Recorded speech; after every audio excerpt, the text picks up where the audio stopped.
নমস্কাৰ দৰ্শকসকল।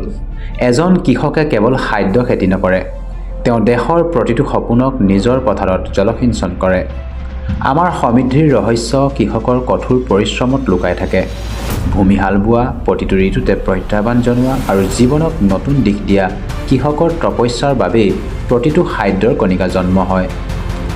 পথাৰৰ মাটিৰ ওপৰত সোণালী ভৱিষ্যতৰ বীজ সিঁচা কৃষকজনে হ'ল পৃথিৱীৰ প্ৰকৃত সেৱক।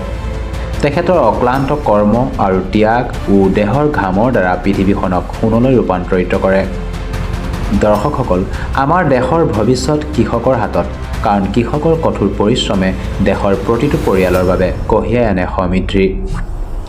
পৃথিৱীৰ সৈতে সংযোগ স্থাপন কৰি আকাশ স্পৰ্শ কৰা কৃষকসকলৰ কাহিনী, তেওঁলোকৰ সাহস আৰু কঠোৰ পৰিশ্ৰম প্ৰত্যেক হৃদয়ত বাস কৰে। তাৰে এক নিদৰ্শন দাঙি ধৰিলে লখিমপুৰ জিলাৰ অন্তৰ্গত বৰগঞা সাগৰী গাঁৱৰ কৃষক দুলেন বড়িয়ে। মোৰ নাম দুলেন বড়ি, মোৰ ঘৰ বৰগঞা সাগৰী, লখিমপুৰ বাসিন্দা।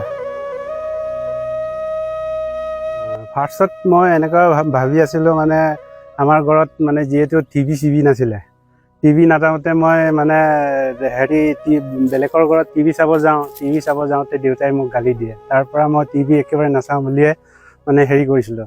ইয়াৰ যিটো বাৰী খেতিৰ পৰাই মই কৰি পিনি মোৰ ল'ৰা ছোৱালীৰ লগতে মোৰ পৰিয়াল এই গোটেইখিনিয়ে ধুনীয়াকৈ চলি আছে।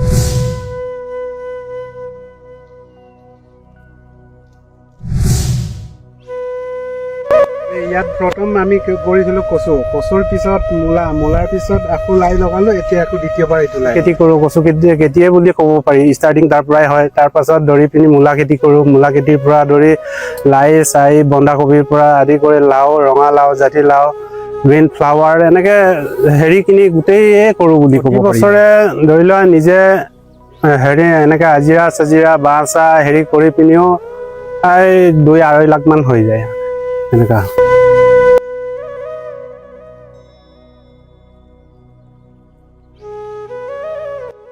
চৰকাৰ ফালৰ পৰা মোক ধন্যবাদ দিব লাগিব হিমন্ত বিশ্ব শৰ্মা ছাৰক, নৰেন্দ্ৰ মোদী ছাৰকো ক'ব লাগিব।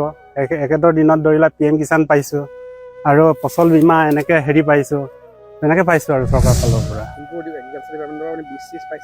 পাইছোঁ ধুনীয়াকৈ পাইছোঁ, দিছে একেলগতে দি পিনিয়েতো আগবাঢ়িব পাৰিছোঁ। সাহস আৰু কঠোৰ পৰিশ্ৰমৰ দ্বাৰা স্বাৱলম্বী হোৱা দুলেন বড়িৰ দৰে দেশৰ প্ৰতিগৰাকী কৃষকলৈ SA নিউজ তৰফৰ পৰা কৌটি নমন। আজিৰ ৰিপৰ্টত ইমানেই। পুনৰ লগ পাম অন্য এক নতুন খবৰৰ সৈতে। ধন্যবাদ।